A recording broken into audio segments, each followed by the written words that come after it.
Allez. Je suis avec Aileen et on va à la Pampa pour faire une pesée de nos fourmiliers. On va se concentrer sur mon petit Yuba. Là, on a un suivi très précis et très régulier sur Yuba, qui est le petit fourmilier d'un an et quelques mois, parce qu'on a remarqué une perte de poids importante. Il est toujours actif.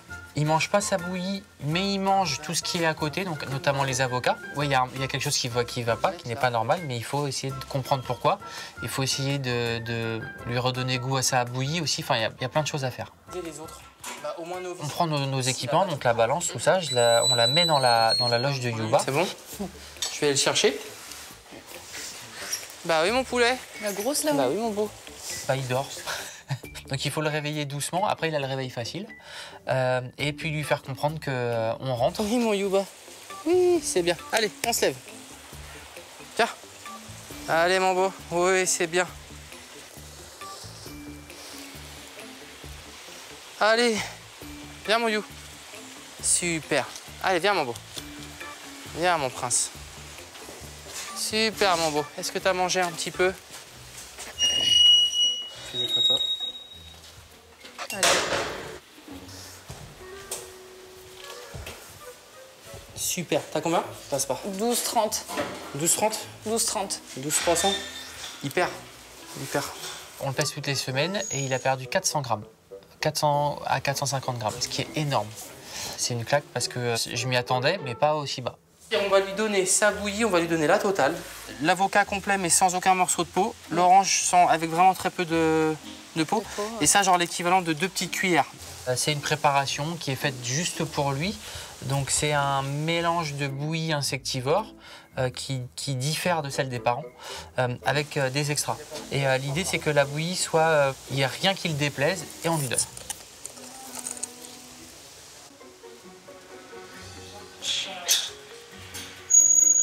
Tiens, mon petit prince, tu manges. Fais gaffe à ton museau.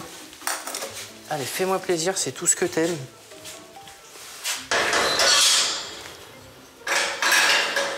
Fais-moi vraiment plaisir, s'il te plaît.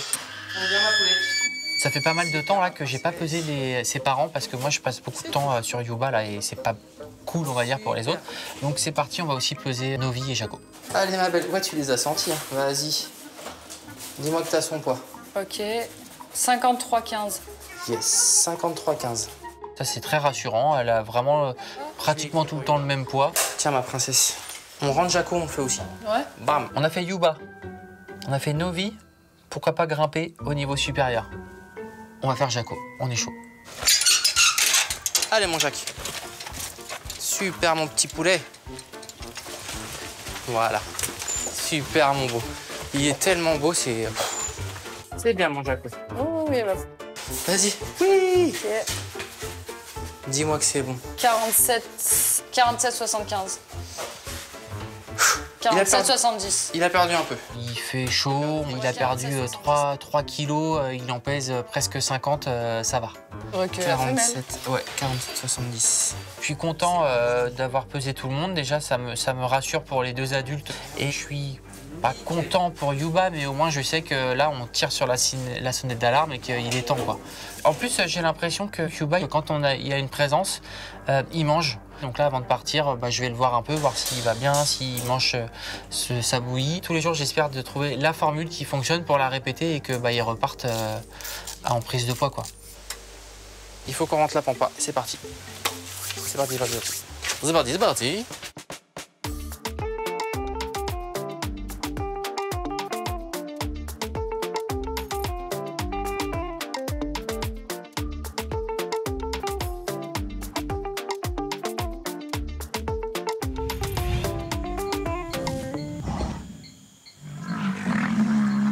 Je prépare un petit truc là pour les siamangs. C'est une première, hein. Je sais pas trop où on va, je sais pas trop.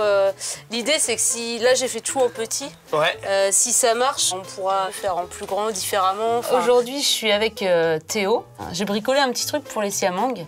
Ils sont assez curieux, ils sont plutôt habiles on va dire. Donc j'avais envie de leur proposer une petite boîte où on puisse cacher des choses, qu'ils puissent un peu aller chercher, aller bricoler, découvrir et surtout que ce soit pas facile d'accès, quoi. J'ai mis un fond en plexiglas pour que ça soit transparent et qu'il y ait une visibilité. Je me suis dit, ça peut être sympa en fait qu'ils aient la vision, mais comment je fais pour attraper, quoi. Et après, un petit grillage bien relou pour aller chercher ce qu'il faut, quoi. Cool. Et des petits trous. Magnifique. Attends, ça se trouve, c'est trop serré. Mais non, mais c'est parfait. Mais franchement. Mais je te dis que demain, je me mets dans le bricolage. Magan riche. Magan riche. Bah écoute. Allez, hop, ça, des petites... On met des raisins, on met des verres de farine, on met un peu de tout. Et voilà, on fait un petit mix de tout. Hop, allez, bon je la tente. Allez, let's go. Donc le défi de l'enriche, c'est toujours un flop ou pas. Après, avec les siamangs, je dirais que je prends pas trop de risques. Ils sont généralement quand même assez curieux.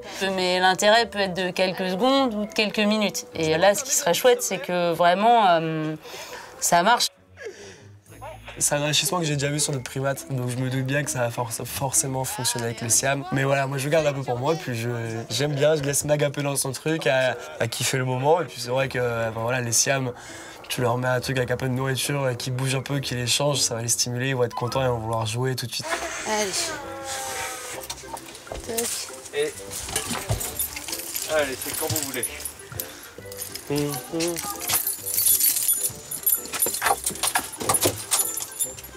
Coucou. Salut les copains. Salut les chouchous. On va le mettre dans une des loges et puis voir si ça marche ou pas.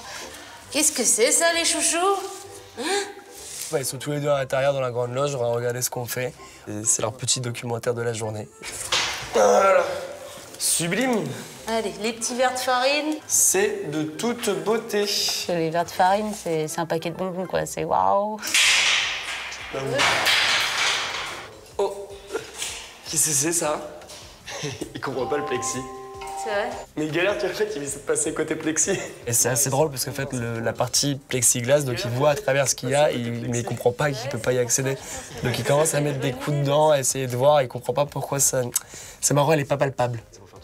Généralement, quand on leur propose des choses, Mila, elle a tendance à tout rafler et mon pauvre Harry, il prend les restes. Mais en tout cas, c'est lui qui va y aller et Mila, elle va rester plus ou moins en retrait. Et c'est plutôt la bonne surprise, quoi.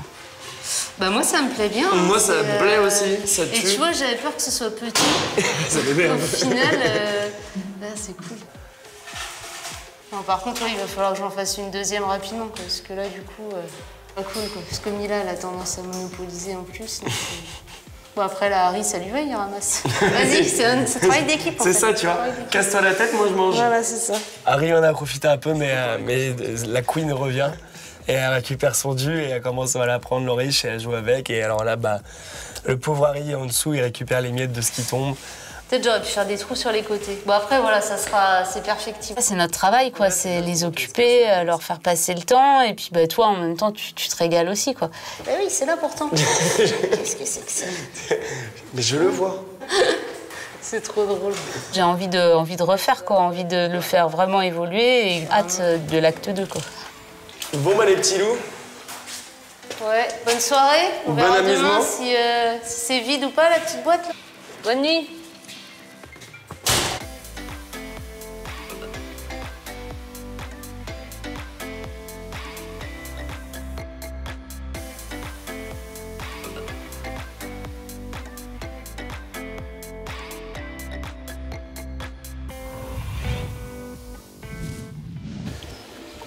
Oui, Margot, c'est Aurélie. Je voulais te prévenir que le touraco est arrivé en coulisses. Ok, à tout de suite. On n'a plus de toucans aujourd'hui, donc à la place, on va faire une volière avec différentes espèces africaines. Et la première à arriver, c'est les touracos. Elle arrive. Hello. Hi. How are you? Margot. I'm fine. One bird. One bird. Je retrouve Aurélie et le transporteur pour accueillir ce petit touraco. Alors, le touraco violet, c'est un petit oiseau africain qui est frugivore et qui arrive dans notre parc. Direction la clinique avec Aurélie et le transporteur. On en a déjà eu ici au parc et sur le secteur primate. Donc avec Marie, voilà, c'est un oiseau qu'on connaît bien. Donc quand je dis l'oiseau, c'est l'espèce en général. On sait un petit peu comment il fonctionne. Donc on est contente de retrouver cet oiseau-là, qui est plutôt très joli. Ok. Allez-y. Il y a une pièce dans la clinique où on peut isoler des animaux. Ce sont des loges qui sont amovibles. En fait, les panneaux, on peut les bouger et faire la taille que l'on souhaite. J'avoue, je pensais que c'était installé. Donc vu que c'est un oiseau, le but c'est de mettre des perchoirs. Et ouais, je galère un petit peu à trouver quelle branche va bien s'emboîter dans les fixations. Je rejoins Aurélie qui est à la clinique vétérinaire. Coucou, je savais pas qu'il fallait aménager les loges. Bah moi aussi je croyais que c'était fait, j'ai posé la question. Bah non. Bah moi je pensais, ouais. On bricole un peu avec Aurélie, on essaye de mettre les perchoirs comme on peut. L'idée c'est de le garder que quelques jours ici avant de le lâcher dans sa volière. J'ouvre alors. Open to Allez. the bird. Allez, bah voilà. Bon, un peu speed, hein, c'est un oiseau donc ça se jette un peu, donc on prend tout de suite du recul pour pas qu'il y ait un gros coup de stress. Et en fait très rapidement il se pose, il vocalise. En vrai ça va. Ça a des jolies couleurs, ça a un bec qui est très très joli et avec des petits reflets violets. Non, il est beau. Ça va Loulou? Bah oui, hein, c'est ça en attendant, t'inquiète pas. Ensuite. Ah, tu veux y mettre un peu? Oui. Ça te fait plaisir, chat. Vendons ici, hein. Je sais pas, donc là tu penses qu'il est bien là? Pas d'autres moyens. On n'aurait pas pu... J'ai une idée. Ah, Les oiseaux aiment se baigner. En fouillant un petit peu, Anthony trouve un bac, il dit bah nickel, ça lui fera sa piscine quoi. Donc on installe ça dans la loge.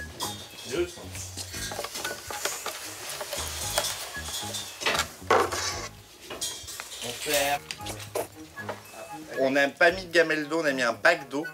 Le bac jaune qui traînait dans ton placard, Béni. Bac jaune. Quel bac jaune? Non, ils n'ont pas choisi la bonne bassine. Non, c'est une caisse de chat. On va pas lui donner ça, non. Non. Donc globalement c'est pollué quoi. Même si c'est bien lavé, je préfère pas prendre de risque avec cet oiseau qui a subi un stress et voilà, il ne faut pas qu'il attrape des maladies. Non. Ça va, mon ami. Il y a eu le stress, je pense, de la capture, après le transport en boîte. Ensuite, d'arriver là et on le lâche dans un nouvel endroit qu'il ne connaît pas. Du coup, forcément, il ne doit pas être trop bien, quoi. Donc, il faut le laisser tranquille. Moi, je vais le garder en surveillance là pour quelques jours. Vérifier aussi qu'il n'a pas de parasites parce qu'en fait, le stress du transport peut engendrer une sécrétion de parasites. Donc comme ça, je vais vérifier qu'il n'est pas parasité et puis ensuite, il pourra aller dans sa belle volière.